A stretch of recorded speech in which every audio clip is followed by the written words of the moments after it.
Vamos a ubicarnos en el libro de Romanos, así que mis queridos hermanos, vamos hoy noche a aprender un poco más del Señor, este libro maravilloso del libro de Romanos. Vamos a aprender algo muy bonito.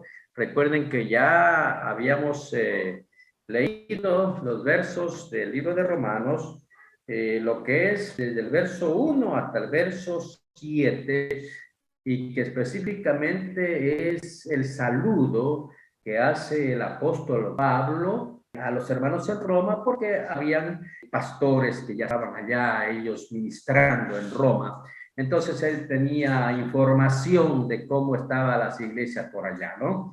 Entonces hoy en esta noche nos vamos a centrar del verso 8 hasta el 15. Vamos a ver que se refiere a la oración de Pablo.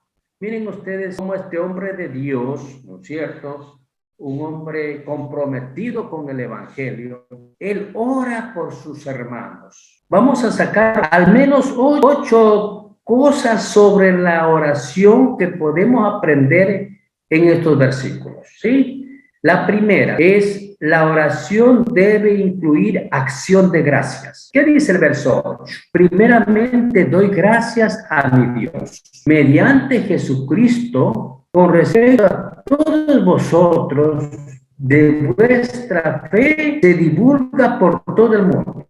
A sus oídos llegó que la fe que tenían los romanos, o sea, los creyentes romanos, se divulgaba por todo el mundo, ¿sí? O sea, todos daban fe de que eran personas realmente creyentes. Estaba agradecido por su fe. Entonces, esta gente era famosa por su fe. Su fe les había ganado una reputación mundial. Vamos a tener un ejemplo, como si vamos a Primera de Tesalonicenses 1:8. Miren, esta es otra carta del apóstol Pablo escribiendo a los que estaban en Tesalónica, otra parte, otra región. Y dice en el 8, dice: porque partiendo de vosotros ha sido divulgado la palabra del Señor, no solo en Macedonia y Acaya, sino que también en todo lugar vuestra fe en Dios se ha extendido, de modo que nosotros no tenemos necesidad de hablar nada. Miren ustedes, dice el apóstol, o sea, ya ustedes me están dando un testimonio, me quedo tranquilo porque sé que su fe es algo muy conocida. Entonces, él está tranquilo.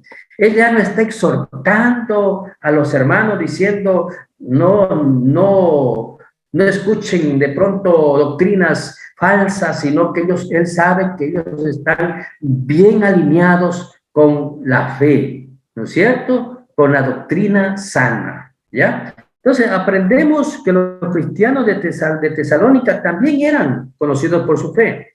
Ahora, ¿qué es la fe?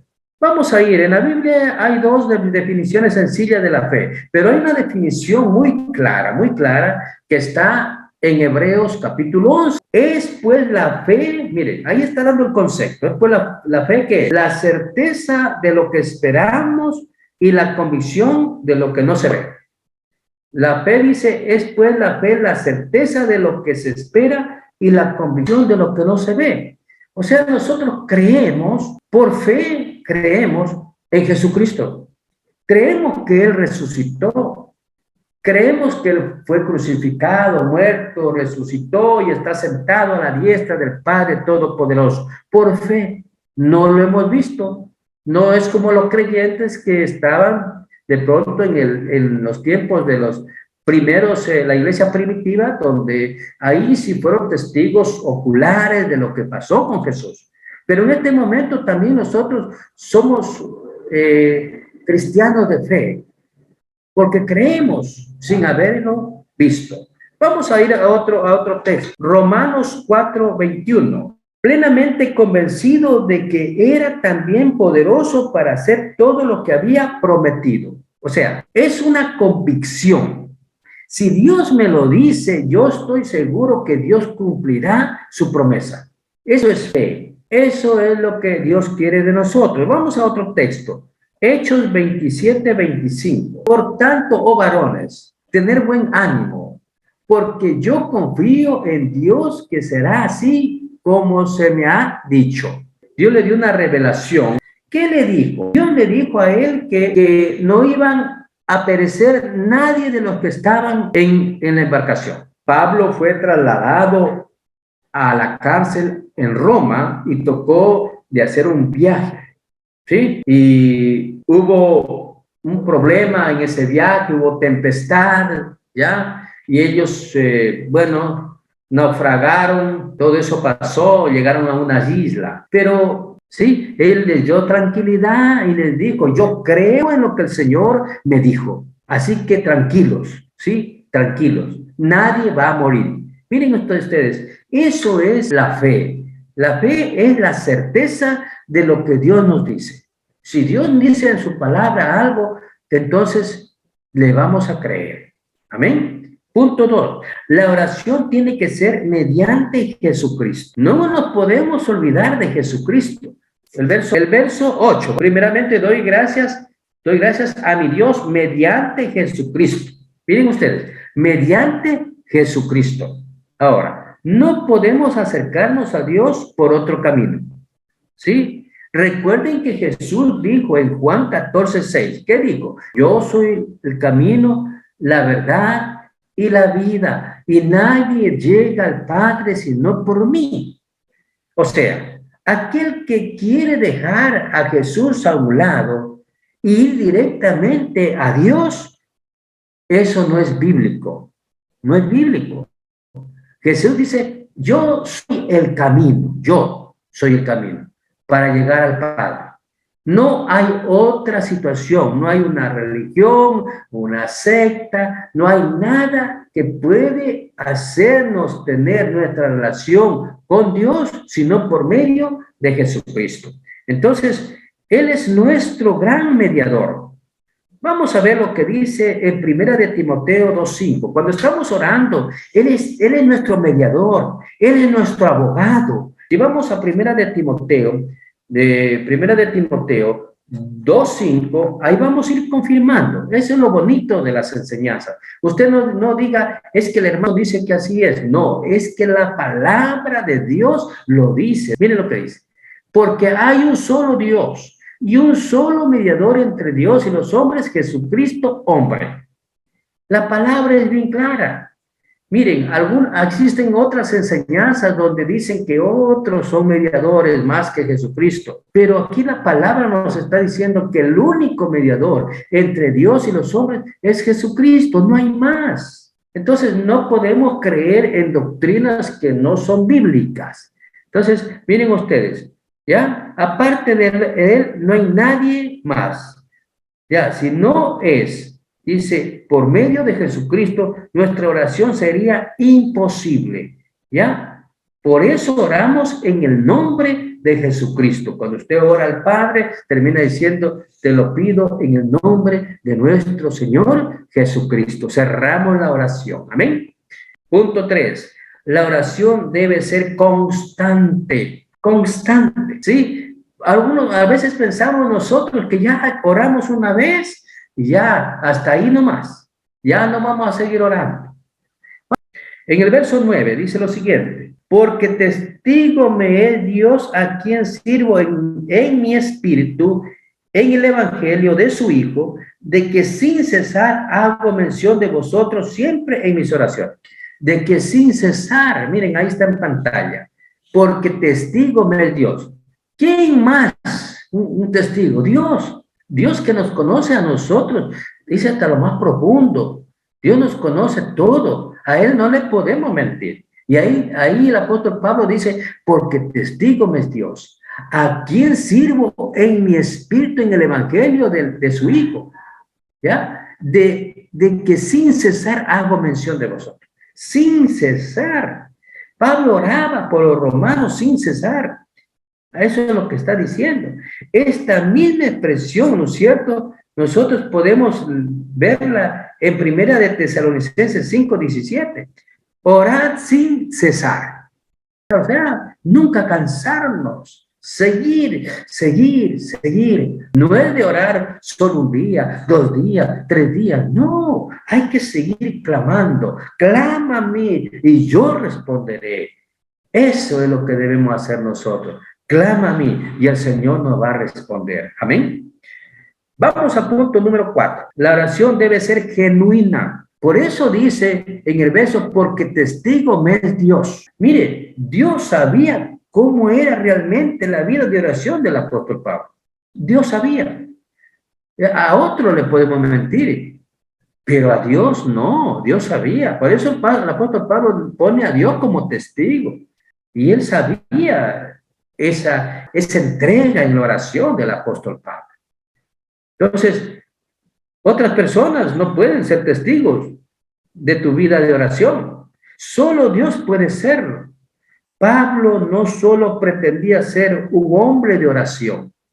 Pablo sabía que su vida de oración era genuina y él sabía que Dios lo sabía.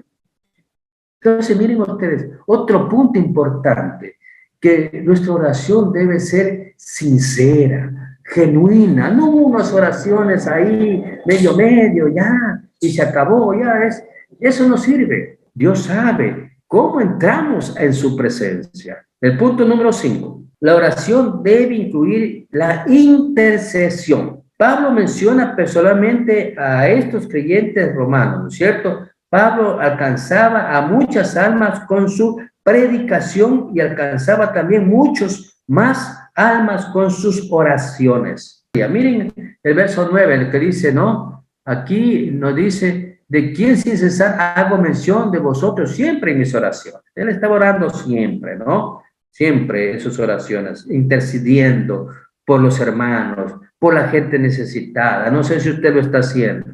Nosotros cuando oramos estamos acordándonos de las necesidades de nuestros hermanos, alguien está enfermo, alguien quiere que se le abra puerta para un trabajo, uno está acordándose, uno está intercediendo, Señora, ayuda, manifiéstate en esa petición de nuestros hermanos. Queremos que ellos sientan tu favor, tu presencia.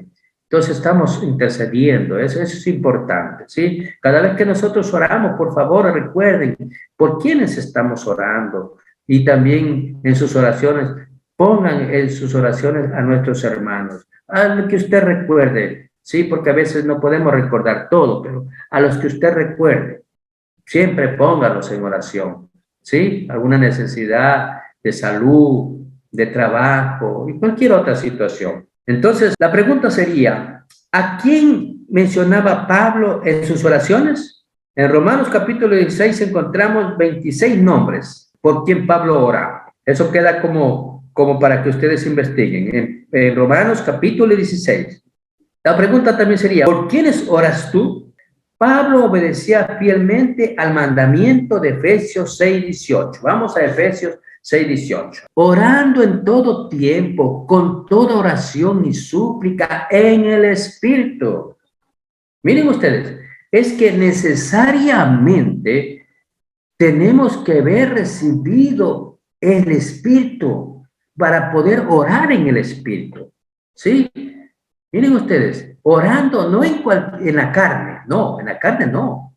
Orando en el Espíritu y velando en ello con toda perseverancia y súplica por todos los santos. Ahora, cuando habla de santos, no habla de imágenes, de muñecos, de esas cosas que a veces erróneamente le llaman santos. No estamos hablando de eso. Estamos hablando de aquellos que hemos sido justificados por la sangre de Jesucristo. Recuerden cuando el apóstol Pablo escribe a las iglesias y empieza la salutación, en algunas iglesias dice a los santos que están en Éfeso.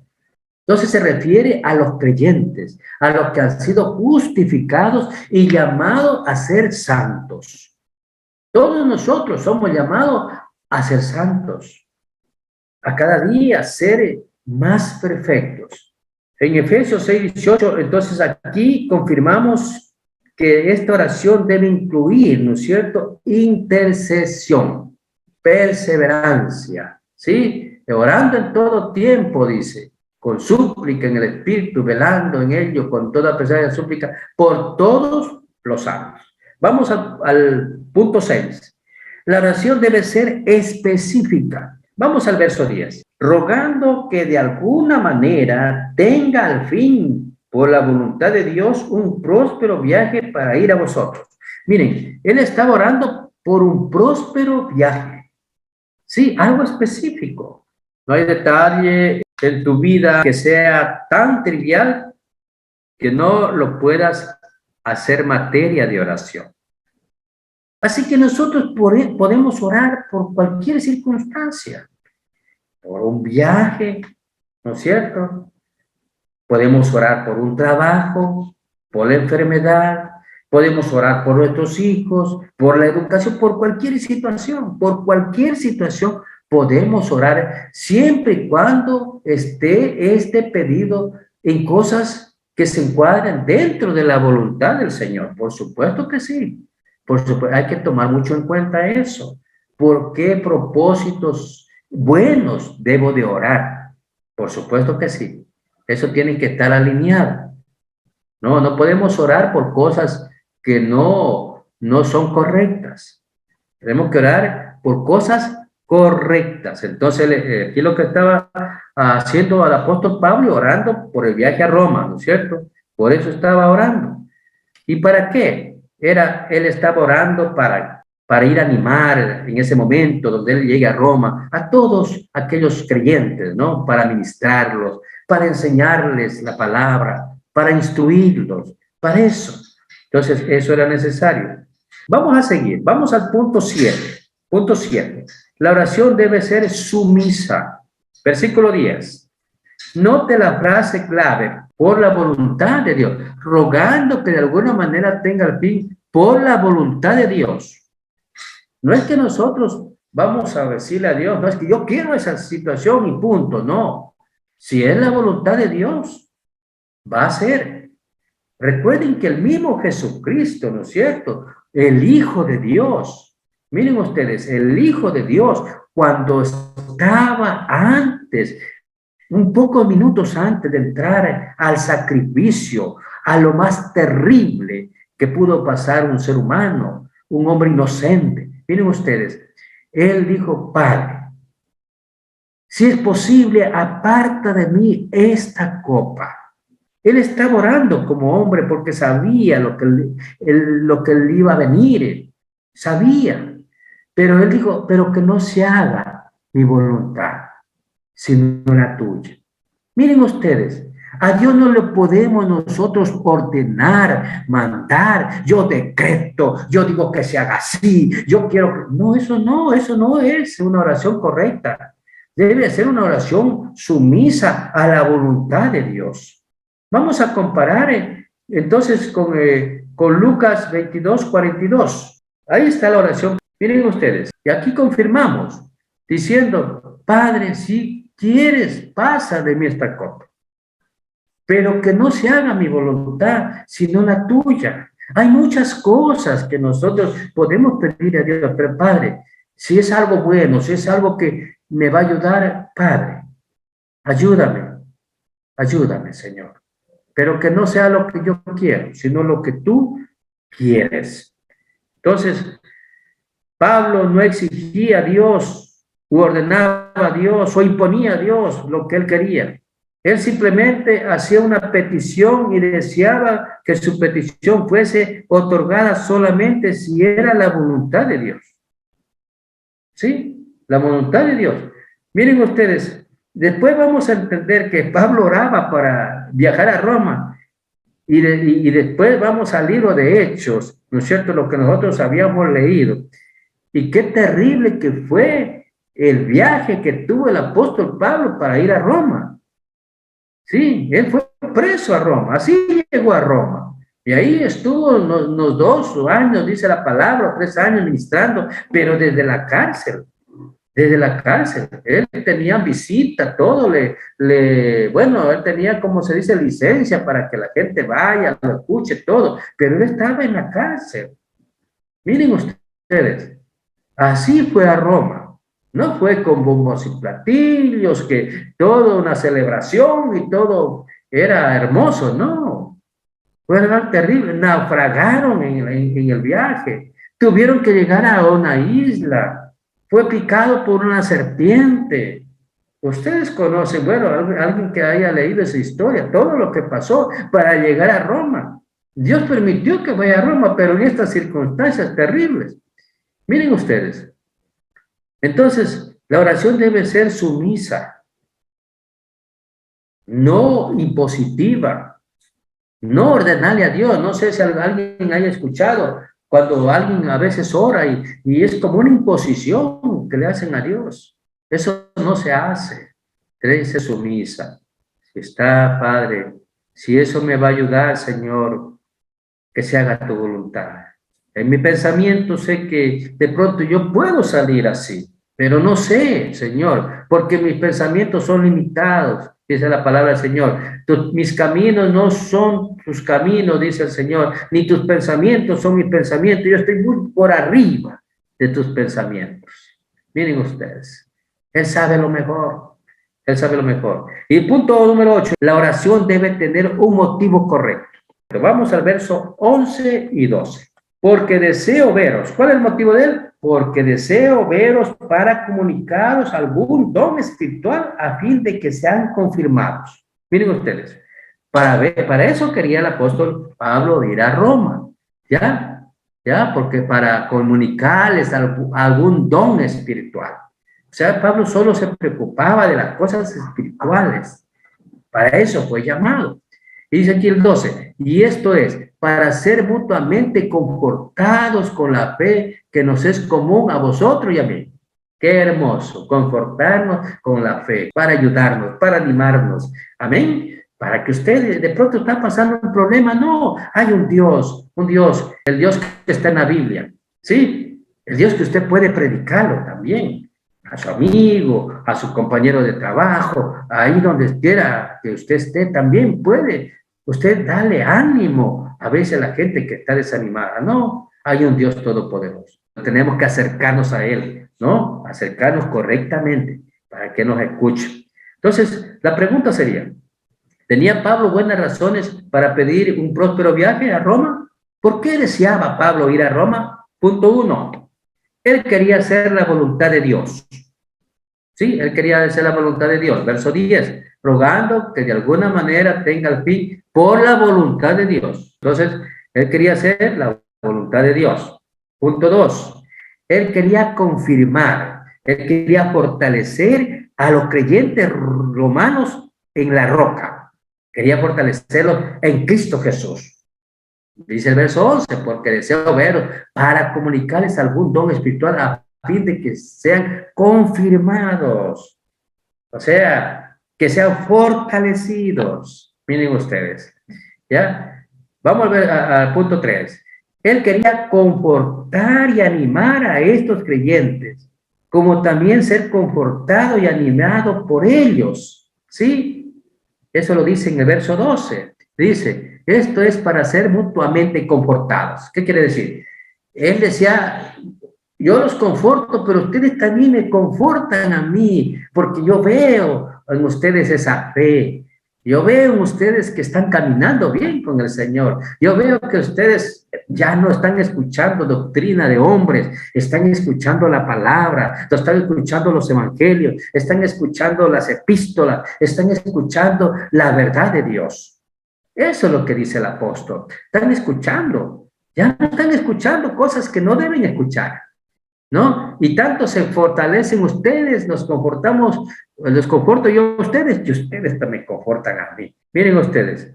Entonces, las razones de Pablo eran buenas razones. Él estaba preocupado por la gloria de Dios y por el bien de otros. Amén.